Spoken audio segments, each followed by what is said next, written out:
മുന്നില് വന്നെത്തി നീ കണ്ണുരുട്ടി പേടിപ്പിച്ചു എന്നെ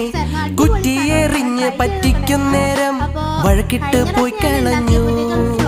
വീടിനു ചുറ്റും വഞ്ചിയായി ടോയെന്ന് വിളിച്ചപ്പോൾ നീ ചിരിച്ചു വരട്ടെന്ന് ചോദിച്ചപ്പോൾ ഓസെടുത്ത് പോടേന്ന് നീ പറഞ്ഞു ബസ്സിലിരിക്കണ നേരമെല്ലാം ടിക്കറ്റ് എടുക്കാനായി ചോദ്യമായി ടിക്കറ്റിനായി കണ്ടക്ടറും ടിക്കറ്റ് എടുക്കാനായി എനിക്കമ്മയും